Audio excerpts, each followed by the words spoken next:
जय श्री कृष्ण। राधे राधे। आप सभी पर भगवान श्री कृष्ण की कृपा दृष्टि बनी रहे। हम श्रीमद् भागवत गीता के 10वें अध्याय का महात्म्य सुनेंगे।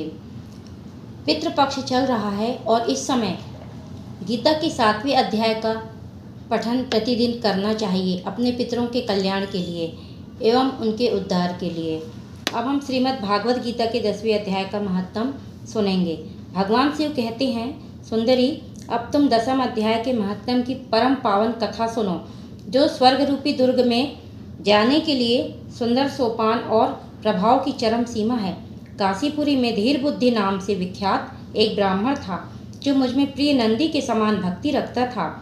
वह पावन कीर्ति के अर्जन में तत्पर रहने वाला, शांतचित्त और हिंसा, कठोरता एवं दुस्साहस से दूर रहने वाला था। जितेंद्रिय होने के कारण वह निवृत्ति मार्ग ही स्थित रहता था। उसने वेद रूपी समुद्र का पार पा लिया था। वह संपूर्ण शास्त्रों के तात्पर्य का ज्ञाता था।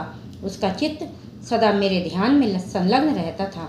वह मन को अंतरात्मा में लगाकर सदा आत्म तत्व का साक्षात्कार किया करता था। अतः जब वह चलने लगता तब मैं प्रेमवश उसके पीछे दौड़ दौड़कर उसे हाथ का सहारा देता रहता था। यह देख मेरे पार्षद भृंगी ने पूछा, भगवान, इस प्रकार भला किसने आपका दर्शन किया होगा? इस महात्मा ने कौन सा तप, होम अथवा जप किया है कि स्वयं आप ही पद पद पर इसे हाथ का सहारा देते चलते हैं? भृंगी का यह प्रश्न सुनकर मैंने इस प्रकार उत्तर देना आरंभ किया। एक समय की बात है, कैलाश पर्वत के पार्श्व भाग में पुन्नाग वन के भीतर चंद्रमा की अमृतमय किरणों से धुली हुई भूमि में एक वेदी का आश्रय लेकर मैं बैठा हुआ था। मेरे बैठने के क्षण भर बाद ही सहसा बड़े जोर की आंधी उठी। वहाँ के वृक्षों की शाखाएं नीचे ऊपर होकर आपस में टकराने लगीं। कितनी ही टहनियाँ टूट टूट कर बिखर गईं। पर्वत की अविचल छाया भी हिलने लगी। इसके बाद वहाँ महान भयंकर शब्द हुआ, जिससे पर्वत की कंदराएं प्रतिध्वनित हो उठीं। तदनंतर आकाश से कोई विशाल पक्षी उतरा, जिसकी कांति काले मेघ के समान थी। वह कज्जल की राशि, अंधकार के समूह अथवा पंख कटे हुए काले पर्वत सा जान पड़ता था। पैरों से पृथ्वी का सहारा लेकर उस पक्षी ने मुझे प्रणाम किया और एक सुंदर नवीन कमल मेरे चरणों में रखकर स्पष्ट वाणी में स्तुति आरंभ की। पक्षी बोला, देव, आपकी जय हो। आप चिदानंदमयी सुधा के सागर तथा पक्षी की बात को सुनकर भगवान श्री कृष्ण बहुत प्रसन्न हुए और उनकी वंदना को प्रेम पूर्वक सुनने लगे। जगत के पालक हैं, सदा सदा सद्भावना से युक्त एवं अनासक्ति की लहरों से उल्लसित हैं। आपके वैभव का कहीं अंत नहीं है। आपकी जय हो। अद्वैत वासना से परिपूर्ण बुद्धि के द्वारा आप त्रिविध मलों से रहित हो। आप जितेंद्रिय भक्तों के अधीन रहते हैं तथा ध्यान में आपके स्वरूप का साक्षात्कार होता है। आप अविद्यामय, उपाधि से रहित, नित्य मुक्त, निराकार, निरामय, असीम, अहंकार शून्य, आवरण रहित और निर्गुण हैं। आपके चरण कमल की शरणागत भक्तों की रक्षा करने में प्रवीण हैं। अपने भयंकर ललाट रूपी महासर्प की विष ज्वाला से आपने कामदेव को भस्म किया है। आपकी जय हो। आप प्रत्यक्ष और प्रमाणों से दूर होते हुए भी प्रामाण्य स्वरूप हैं। आपको बार बार नमस्कार है। चैतन्य स्वामी तथा त्रिभुवन रूपी धारी, आपको प्रणाम है। मैं श्रेष्ठ योगियों द्वारा चुंबित आपके उन चरण कमलों की वंदना करता हूँ, जो अपार भवपाप से समुद्र से पार उतारने में अद्भुत शक्तिशाली है। महादेव, साक्षात बृहस्पति भी आपकी स्तुति करने की धृष्टता नहीं कर सकते। सहस्त्र मुखों वाले नागराज शेष में भी इतनी चातुरी नहीं है कि वे आपके गुणों का वर्णन कर सकें। फिर मेरे जैसे छोटी बुद्धि वाले पक्षी की तो बिसात ही क्या है। उस पक्षी के द्वारा किए हुए इस स्तोत्र को सुनकर मैंने उससे पूछा, विहंगम, तुम कौन हो और कहाँ से आए हो? तुम्हारी आकृति तो हंस जैसी है, मगर रंग कौवे जैसा है। तुम जिस प्रयोजन को लेकर यहाँ आए हो उसे बताओ। पक्षी बोला, देवेश, मुझे ब्रह्मा जी का हंस जानिए। धुर्जटे, जिस कर्म से मेरे शरीर में इस समय काली माँ आ गई है उसे सुनिए प्रभु। यद्यपि आप सर्वज्ञ हैं, अतः आपसे कोई भी बात छिपी नहीं है, तथापि यदि आप पूछते हैं तो बतलाता हूँ। सौराष्ट्र सूरत नगर के पास एक सुंदर सरोवर है जिसमें कमल लहलहाते रहते हैं। उसी में से बाल चंद्रमा के टुकड़े जैसे श्वेत मृणालों के ग्रास लेकर मैं बड़ी तीव्र गति से आकाश में उड़ रहा था। उड़ते उड़ते सहसा वहाँ से पृथ्वी पर गिर पड़ा।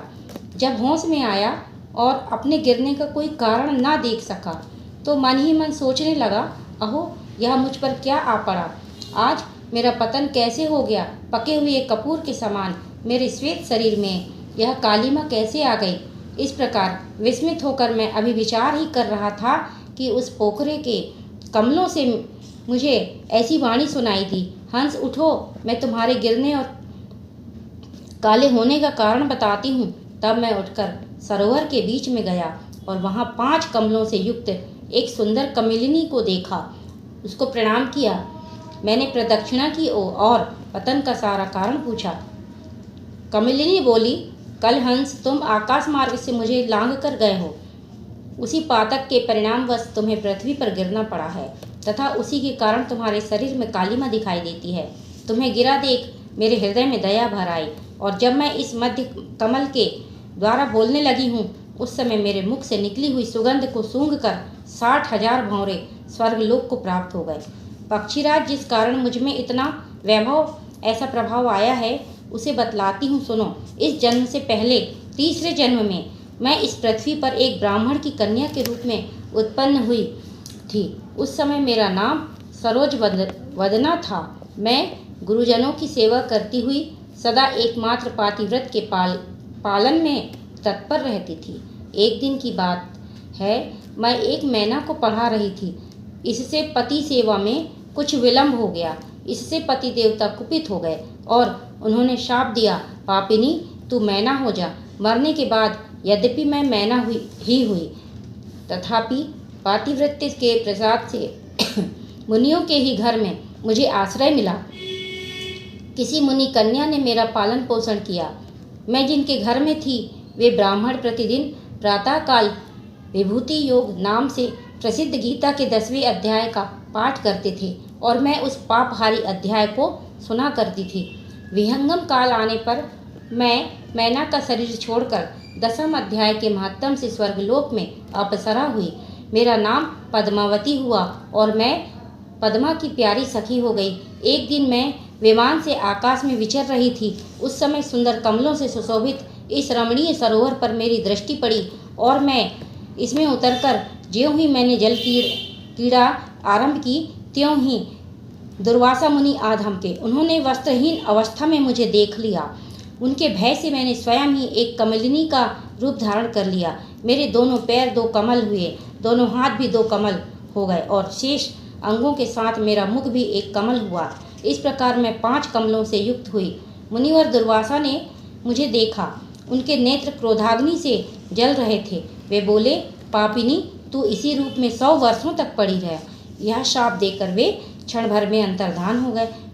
कमलिनी होने पर भी विभूति योग ध्यान के महात्म से मेरी वाणी लुप्त नहीं हुई है। मुझे लांघने मात्र के अपराध से तुम पृथ्वी पर गिरे हो। पक्षीराज, यहाँ खड़े हुए तुम्हारे सामने ही आज मेरे शाप की निवृत्ति हो रही है, क्योंकि आज 100 वर्ष पूरे हो गए हैं। मेरे द्वारा गाए जाते हुए उस उत्तम अध्याय को तुम भी सुन लो। उसके श्रवण मात्र से तुम भी आज ही मुक्त हो जाओगे। यूँ कहकर पद्मिनी ने स्पष्ट एवं सुंदर वाणी में 10वें अध्याय का पाठ किया और वह मुक्त हो गई। उसे सुनने के बाद उसी के दिए हुए उस उत्तम कमल को लेकर मैंने आपके चरणों में अर्पण किया है। इतनी कथा सुनकर उस पक्षी ने अपना शरीर त्याग दिया। यह एक अद्भुत सी घटना हुई। वही पक्षी अब 10वें अध्याय के प्रभाव से ब्राह्मण कुल में उत्पन्न हुआ है। जन्मने से ही अभ्यास होने के कारण शैशवावस्था से ही इसके मुख से सदा गीता के 10वें अध्याय का उच्चारण हुआ करता है। 10वें अध्याय की अर्थ चिंतन का यह परिणाम हुआ है कि यह सब भूतों में स्थित शंख चक्रधारी भगवान विष्णु का सदा ही दर्शन करता रहता है। इसकी स्नेहपूर्ण दृष्टि जब कभी किसी देहधारी के शरीर पर पड़ जाती है, तब वह चाहे शराबी और ब्रह्म हत्यारा ही क्यों न हो, मुक्त हो जाता है तथा पूर्व जन्म में अभ्यास किए हुए 10वें अध्याय के महत्तम से इसको दुर्लभ तत्व ज्ञान प्राप्त है तथा इसने जीवन मुक्ति भी पा ली है। अतः जब यह रास्ता चलने लगता है तो मैं इसे हाथ का सहारा दिए रहता हूँ। भृंगी यह सब 10वें अध्याय की महिमा है।